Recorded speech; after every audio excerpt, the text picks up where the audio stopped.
Hey, everybody, it's Eddie from Tokyo. This is your cryptocurrency update from Japan. In this video, we're going to look at three people who I think are going to be part of that push to bring blockchain and cryptocurrency into the mainstream.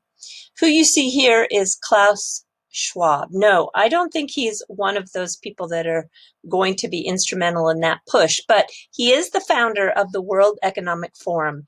And this is a yearly summit that happens in Switzerland. This year it'll be in Davos, as it always is for the month of January 2021, but it's going to really be held virtually, connecting more than 400 cities with thousands around the world. The theme is the Great Reset, making an urgent need to change the global economy. So I see from the World Economic Forum website that they're a bit concerned with the image that they have.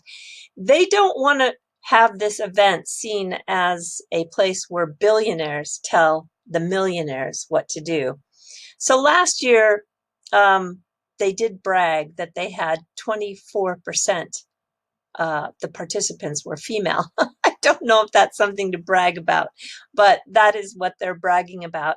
And also, if you remember last year, they put Greta into that spotlight for their green initiatives. Well, this year is a little bit different. They have Naomi Wadler. She is a sixth grader from Virginia, and she's quite a bundle of energy. I enjoyed watching this interview with her. They're also going to feature the 14-year-old underwater photographer, Cruz Erdman. He does really great work.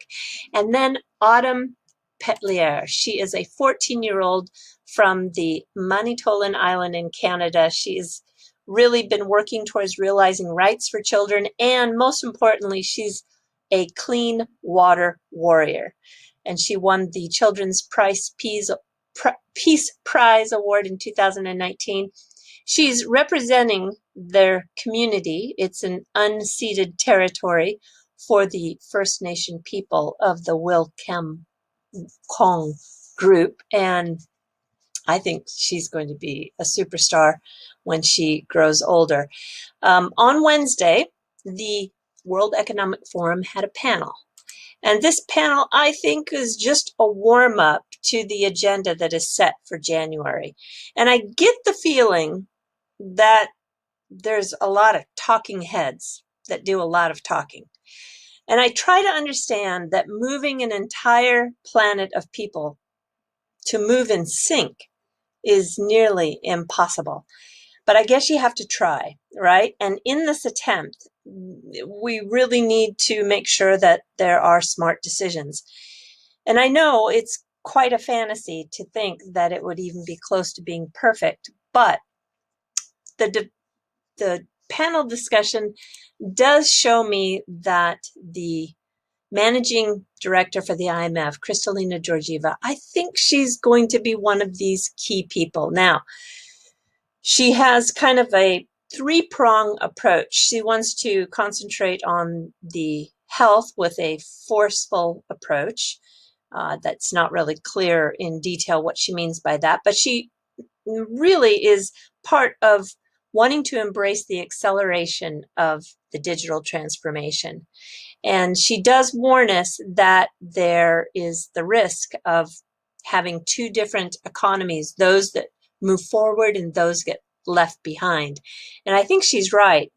And with this recovery time that is taking a lot of time, what is everybody doing with this stimulus money? And how is every country using it? Because it's being used differently, country by country. I think for many, all of this money probably seems to be a big joke because it's not really coming down to many, including the 3.7 billion people who are not even connected to the internet. So I think it is important that these countries and these people who are not connected don't get left behind, because as you unfold this accordion of who's gone digital in that transformation, yeah, you can do the mantra of let's stay green, let's make smart technology decisions, and let's be inclusive, but it's all about really the debt that's being created. And I want to just play this one portion of where Kristalina is talking about the debt. It's really quick, but you'll get an idea of, I think, what's to come. Because if you invest in good debt and have this growth strategy, you do have to think about your taxation. So have a listen. So investing in a way in good debt is what we have to do, and not in bad debt. Bad debt being either throwing good money after bad, in projects that are white elephants, projects of the economy of yesterday, or in throwing it into consumption without clear view how you're going to get out of this slippery slope. That sustainability was a worry before the crisis. We now piled up more debt, so Borge, there is no way but to be concerned about it. And to finish on this, have your thoughts around your growth strategy and your revamping your taxation in the future so you can achieve that objective. So you can pretty much see the writing on the wall that they see getting out of this situation of debt is going to be restructuring the taxation all around the world. That is going to just be horrible. But I do want to say that I think her pushing the digital transformation is very, very good and very, very important. Now, this is thanks to my buddy Kriakopoulos. Let me show you where I can find, yeah, there he is here. I've got it a little bit mixed up. He's my buddy on the backside of Twitter. I enjoy talking to him a lot. And he sent me this video that I want to show you, which is with Darren Soto. And this is, gosh, I can't believe that our government, the US, is able to do these bills for like 8 hours online. This is the Energy and Commerce markup of the bills. And there is a big bill that got passed today. It is an amendment, and it's kind of in response to what Darren Soto has worked on, Guthrie and Matsui. It's the benefits of the blockchain technology. And this amendment is now going to go, to the House. This is good. I'm going to play a very short portion for you just so you can get a feel for the cryptocurrency portion of that. This is critical for our multi-agency effort to boost blockchain innovation and maintain American leadership in this critical area. Cryptocurrency is also an exciting financial application for blockchain technology. It's a way to help small businesses do international transactions without having costly exchange rates and other fees. It's a way for Americans to do remittances both at home and abroad. And cryptocurrency is also incredibly secure and auditable since the transactions are on a permanent digital record. This amazing potential is why we include parts of the Digital Taxonomy Act in this bill. More specifically, we instructed FTC to submit a report and recommendations to Congress on unfair and deceptive trade practices and practices related to digital tokens. All of these will be part of our effort to try to get to a cryptocurrency center of excellence and to make sure that the United States continue to be a leader in this area. I thank my colleagues for these critical steps they're taking today, including Chair Schakowsky, Representatives McNerney, Burgess, Guthrie, and Matsui, and I yield back. Thank you, Chairman. Yeah, so this is a positive thing, and I think we're going to definitely see Darren Soto as one of those people who are pushing through the changes needed to have that mass adoption. You can actually send a tweet of thanks to the U.S. representative, and you can find that he was excited about his bill passing, and he tweeted out today that it got done and that blockchain technology is transformational. He's been working with Tom Emmer in this direction since 2018. And if you remember, Tom Emmer is who we saw recently with Brad Garlinghouse in a town meeting online. So that is a little bit of a backstory. Now, let's look at someone who's really getting things done. This is Brian Brooks, and he is, of course, the he's at the Office of the Comptroller, and he is the guy who means business. He co-wrote an article today that appeared in the Wall Street Journal. And the fintechs, like Square and PayPal and Stripe, are capturing this large portion of business, which banks have pretty much dominated in the past. But with the regulation of this space very fragmented, we've got 50 different ways to regulate because we've got 50 different states in the US. This is something he's trying to change. And I want to just show you something that you'll really enjoy hearing. This is from the American Banker podcast on August 4th, and you can listen to a discussion with Rachel Witkowski, and he talks about how the crypto assets are the power. His actions are going to be key for the use of crypto, I can tell you for sure. And he sees two macro trends: the unbuckling of services, which we see happening with a lot of the fintechs, and of course, the importance of decentralization. So he's going to create this framework for crypto and banking, which will affect lending and payments, among other things, he says. And it's not going to be years down the road. It's going to be weeks and months when we hear more from him. So listen to this portion here. I think this is just the best. When I say decentralization, what I'm really talking about is the idea that for most of the last 500 years, the role that banks played in any economy was they were the central ledger keepers between counterparties. So if you think about it, back in the late Middle Ages, the early Renaissance, when banks were first being created, the point was if the King of England wanted to finance a war and he needed to borrow money from some duke in Venice or something, those monarchs didn't know each other, and they needed a central ledger keeper to be a trusted person to balance ledgers of account. And you had to have human beings doing it, right? So they would do that in book entry form, and there had to be a human being getting paid to do that work. But now we live in a world where computer networks can do that same work algorithmically without the need for an intermediary person. And the ability of somebody to do that by algorithms, algorithms don't commit fraud. They don't make mistakes. They do whatever the programmers told them to do.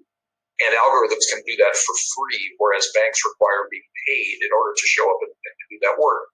All of those macro trends suggest to us that over time, many of the functions that banks currently charge a fee to provide will be automated. And they'll be automated on networks. And those networks will become the means through which lending is done, the means through which payments are done, and other things occur. And networks are what underlie these crypto assets, right? Crypto assets are a byproduct of blockchain networks. So our basic view is if you believe there's a long-term trend toward decentralization of finance and crypto assets are the power for those networks, then we need to start thinking now about how do we make it safe for banks to participate in those networks so that banks remain relevant, so that we can maintain supervision of safety and soundness as the world decentralizes. But by the way, we don't think that's going to happen in 5 years. That might happen in 20 years. But what we do know is our international competitors, places like Europe, places like Singapore and China, have already adopted frameworks for crypto and for blockchain technology in their banking systems. And so my view is we're a little bit late to this party. I want to make sure that we move fast enough to put a framework around that. So again, you've seen our first letter on crypto custody. Expect over the next weeks and months that you'll see some additional commentary on things like payment networks around blockchain, on things like stable coins and the rules for reserve accounts of backing stablecoin projects and other things. But my personal view is this stuff is not a fad. The market cap, which is nearly $400 billion today, is real. And we need some framework and parameters so that people can participate in this in a safe way.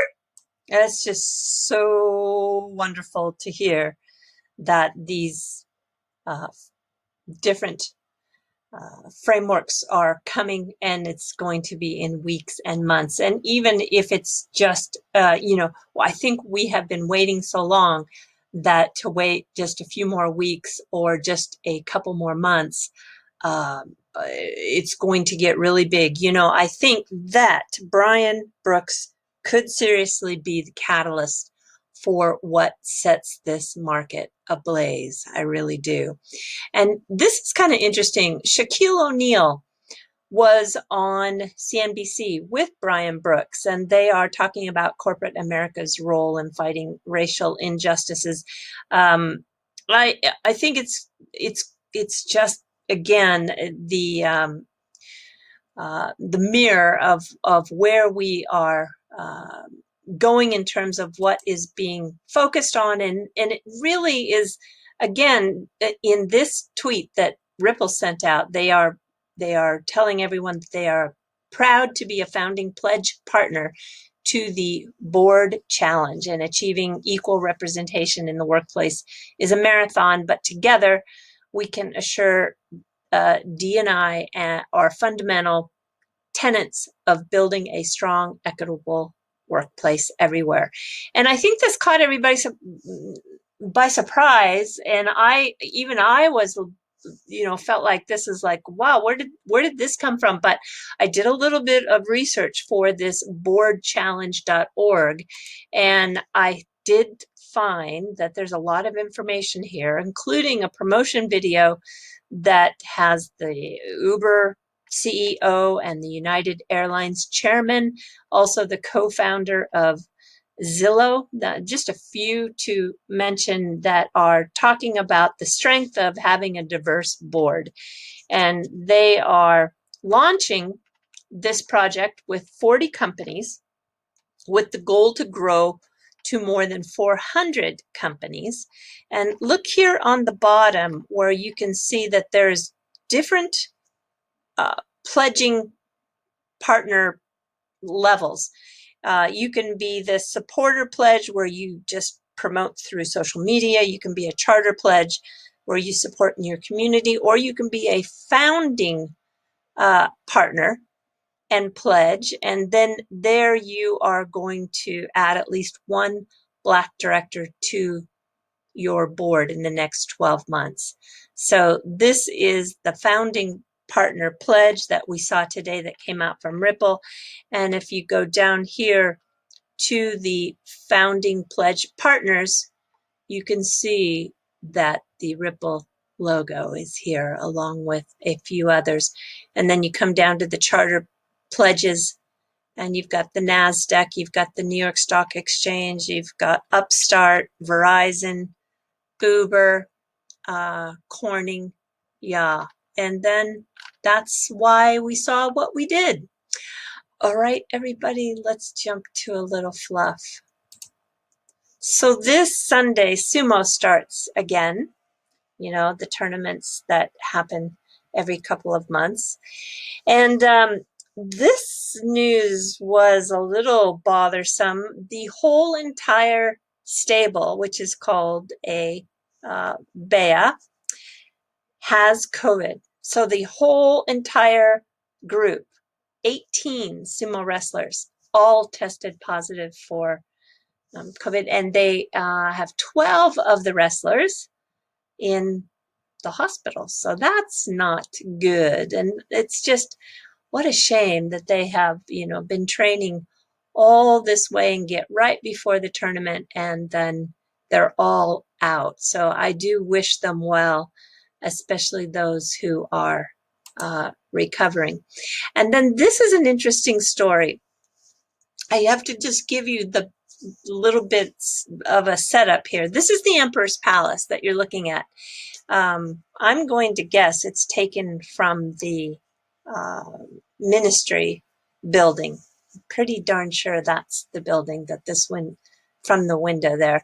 And the Emperor's Palace is in the middle of the city. And you can imagine, I don't know the size. I'm sorry, I didn't look up the size of the piece of property that it is sitting on, but it's very massive. And it's also famous for having an ecosystem within the forest that has been left completely untouched. It's natural. It's got its original flora. It's really quite amazing.